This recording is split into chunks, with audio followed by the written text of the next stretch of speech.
on today's episode of Retrial Podcast. Oh, I have no control. No control over that courtroom. So anything goes, and it's more fun that way. People do get a kick out of it, I think. It's great to see him win National Adoption Day. It's almost like just being at a family reunion. I think this is the probate court. You suppose we could find a beautiful girl willing to adopt us?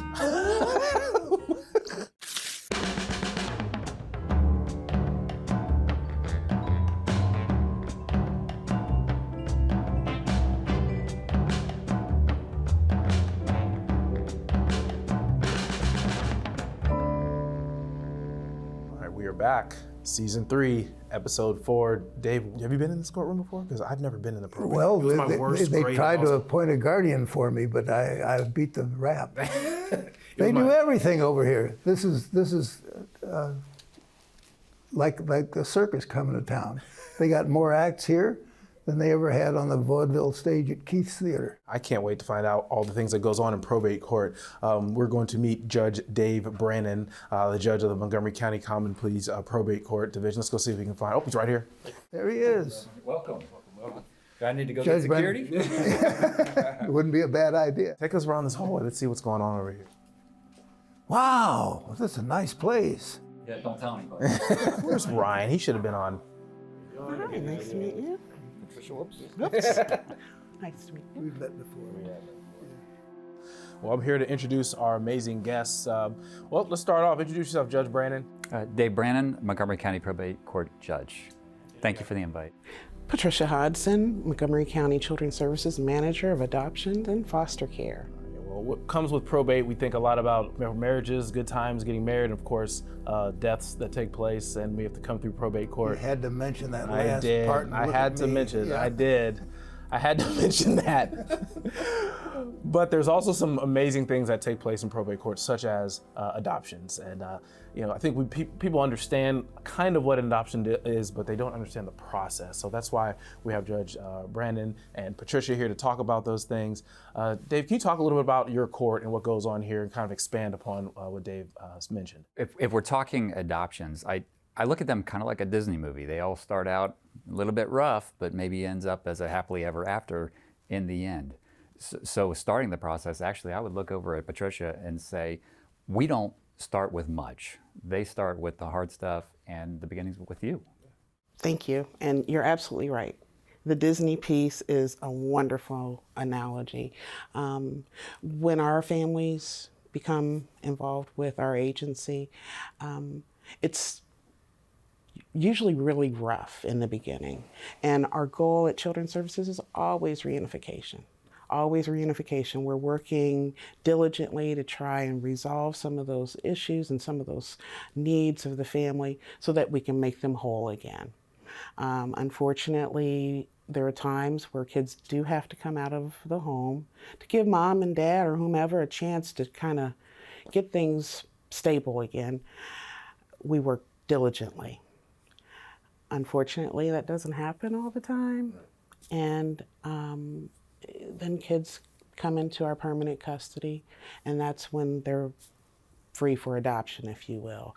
Our adoption caseworkers are working hard to match children and to match families and to get those kids in forever homes. They're still working with the kids. We're still working that case plan. We're still doing all the things to get kiddos stabilized, but we're also supporting our foster parents and moving towards that wonderful adoption piece. Once they've matched, then we are 100% moving them towards finalization, which is when they're moving on to probate court to Judge Brannon. Patricia gave a really quick version of what goes on. We kind of fast forwarded through the juvenile court process. So all of this custody issues and visitation and the real rough stuff that they deal with goes on in juvenile court. And once permanent custody goes over to Children's Services, that's when the jurisdiction of the probate court kicks in. And a lot of people don't know this, but if you go to smaller counties, and most of the counties in Ohio, the probate judge and the juvenile judge are the same. So they wear both hats.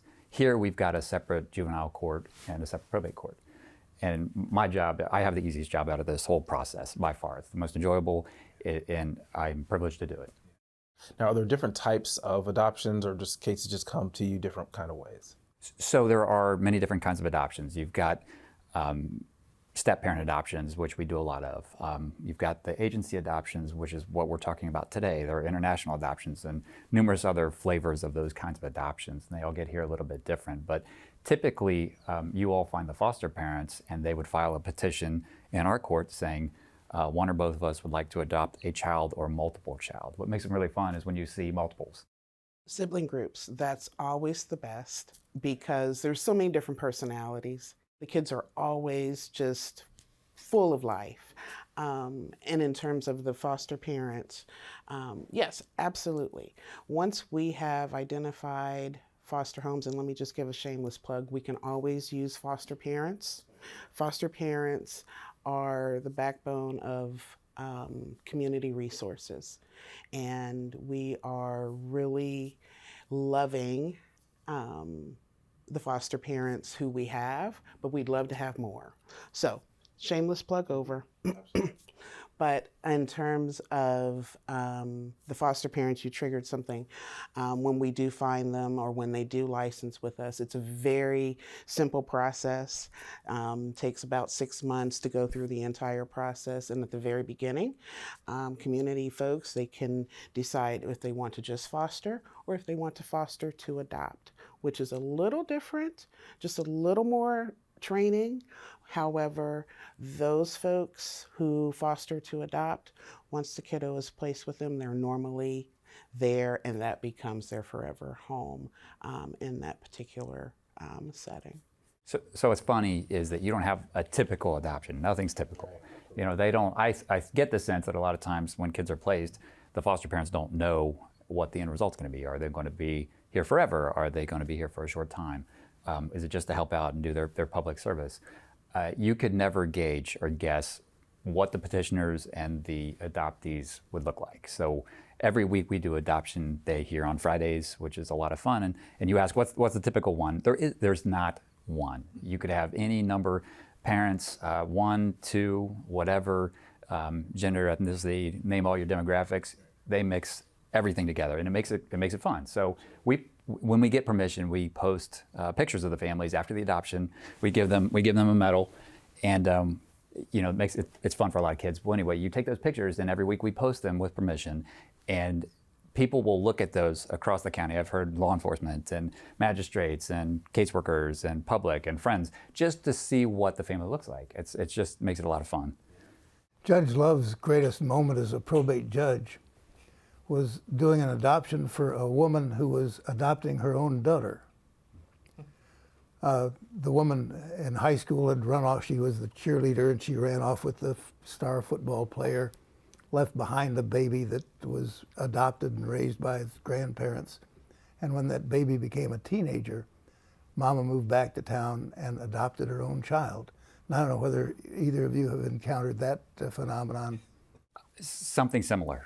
And you can also, by the way, adopt an adult. I mean, you don't realize that after you hit 18, you can adopt an adult here There's as well. still hope for me. Well, you know, if you're up.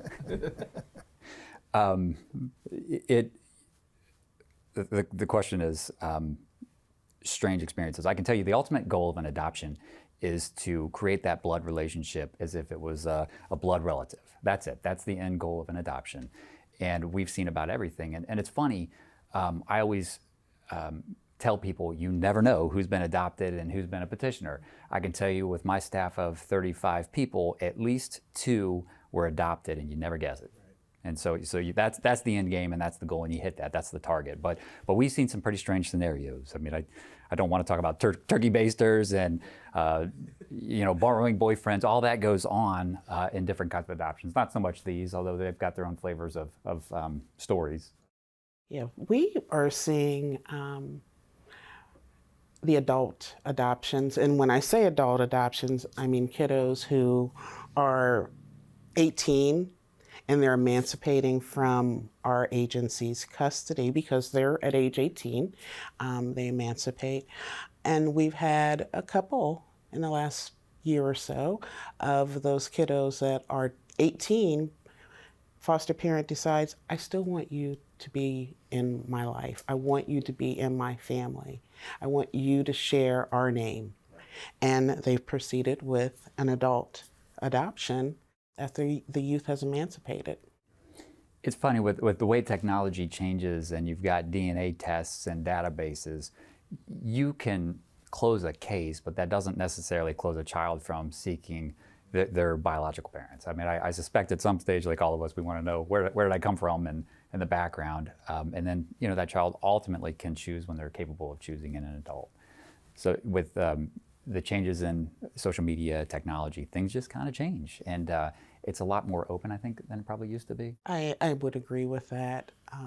Lots of information sharing and truly family support in terms of finding those families that we may have not known were out there years ago when the family first came to the attention of the agency. So we're doing, as an agency, we're doing a lot of kinship placements, doing that file mining and going back and having conversations like, hey, what would you think about, engaging or even just being a part of this kiddo's life as a support? What do you do with the kids that are in search of their natural parents?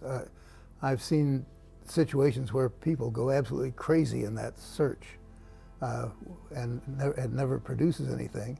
And I've seen situations where the search ended up in disaster instead of perfection.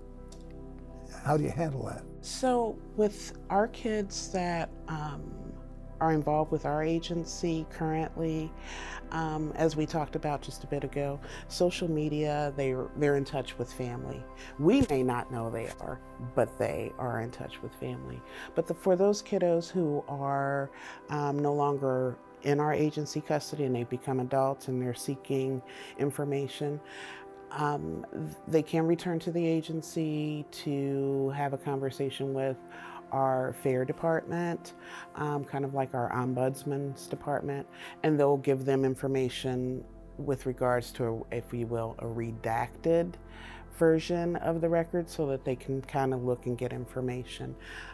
So the book is kind of open these days, because there was a time when you could never find who in the world your actual parents were. And there are a number of adoption, post-adoption groups who will assist in combing through and helping youth, I say youth, helping them identify their family history, because not all of the time are we able as an agency or to identify medical needs, medical trends, and they need to know, and they want to know, and it makes sense to me. They're a lot of fun. I mean, we haven't talked about the actual hearing process itself. And typically, you'll have a lawyer for children's services will come in and a caseworker to testify. And then you've got the petitioner and the family, and then the peanut gallery, which is just full of, you'll see 70 or 80 people show up sometimes. And it's great. It's just it's a noisy, chaotic, kind of fun atmosphere. And that maxim that a lawyer should never ask a question the lawyer doesn't know the answer to. Well, I ask that question. If the child's old enough, you have that dialogue, and it is so funny. It doesn't matter age 4 or 18. They are funny, and it is a good time. It really is. You can cram a lot into that 8-minute session. Absolutely. Yes. Do you want your own chair? Yes, please too? sit next to me, my son. Where you want to sit it next to mommy? Can you I help you excited? move it? Hi, I'm Barbara Bruker. I'm the adoptive foster parent. Nice to meet you. Nice to meet you. I'm Michael Lee, and I'm father-to-be. My brother called me Isabella. Oh, okay. How do you like to be called? And then my dad. That works. When I met Michael and Isabella, we were looking to help rise to the call for helping foster children. And as I got to know them, I never had a chance to have my own children. And I got to a point where I'm kind of glad, because I never would have met these two. Anything you want to add? I can only add that it gives me a lot of joy having these two around, and I want to keep them around. All right, with that, the court finds that all the necessary parties have received notice and that the required consent is in the file. and that the petitioners are clearly qualified to care for and continue caring for both children, and that it is in their best interest to approve the adoption. We've also got name changes here, so from this point forward, they'll be known as Michael Harrison Lee and Isabella Elaine Lee. Congratulations.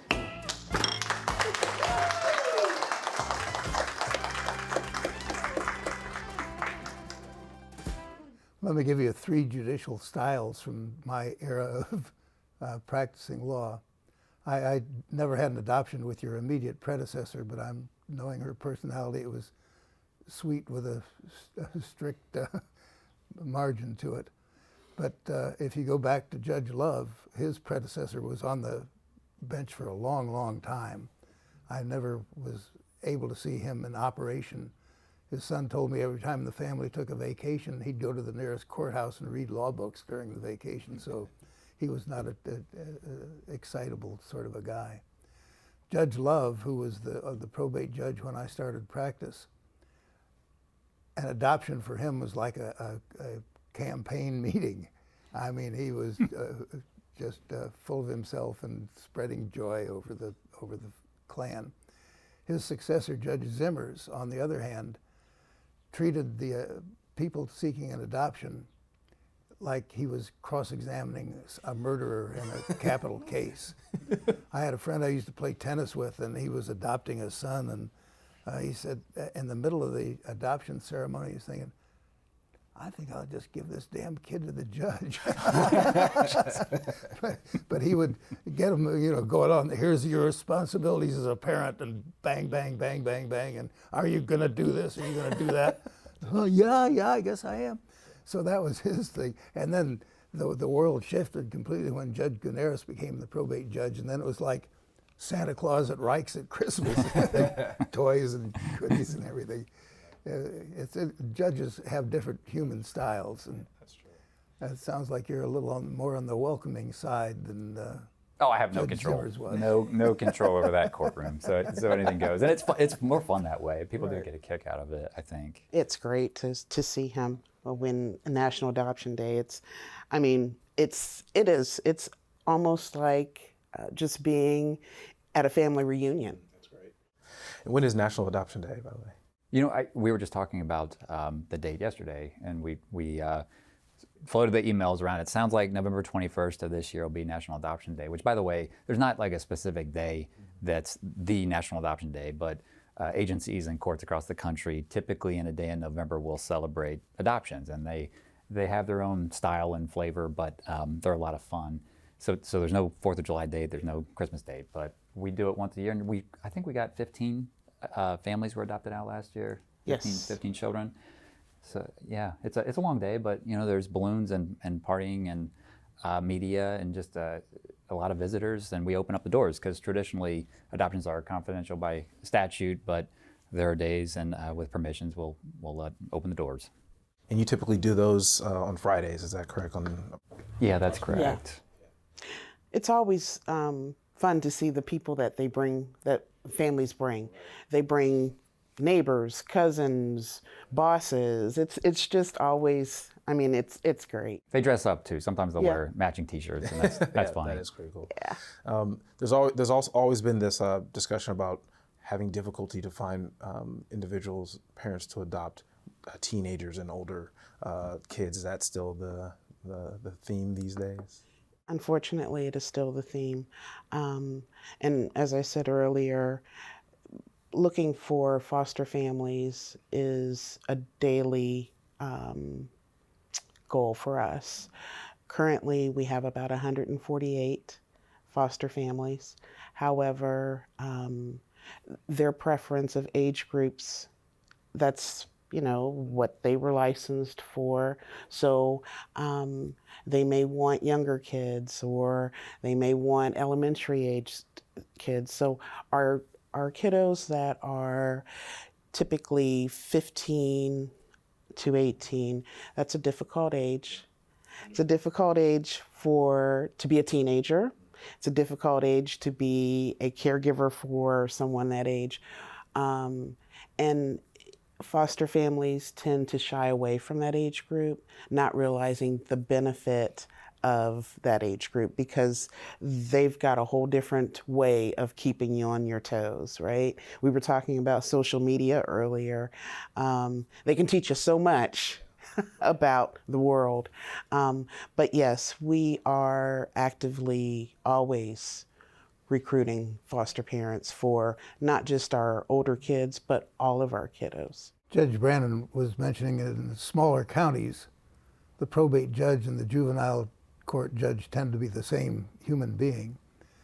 There's got to be a lot of problem children that are potential candidates for adoption. How do you cope with that situation? You're not the juvenile judge with a problem child.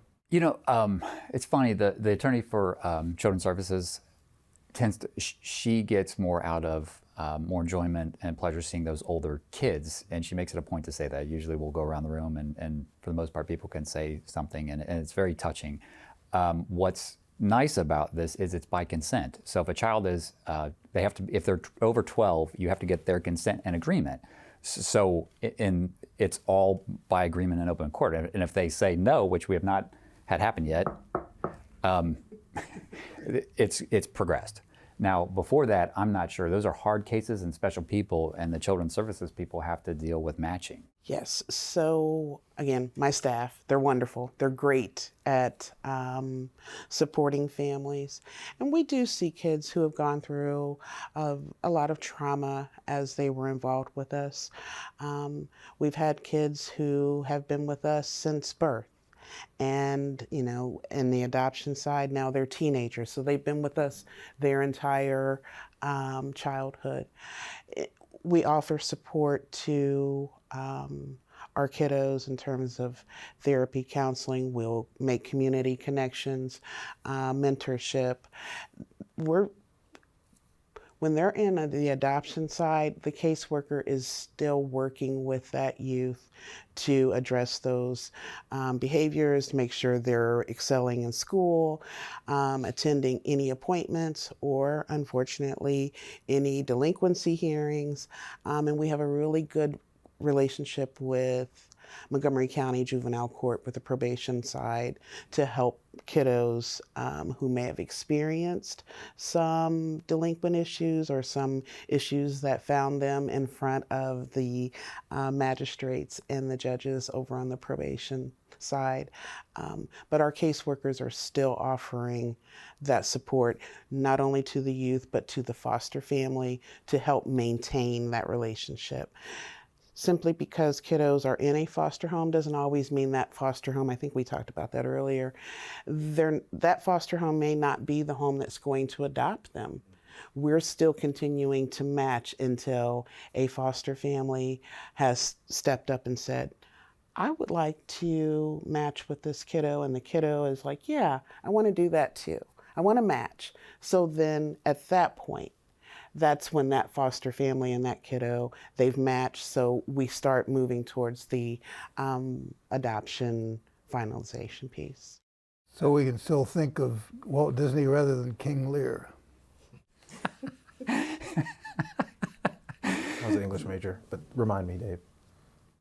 Sharper than a serpent's tooth it is to have a thankless child.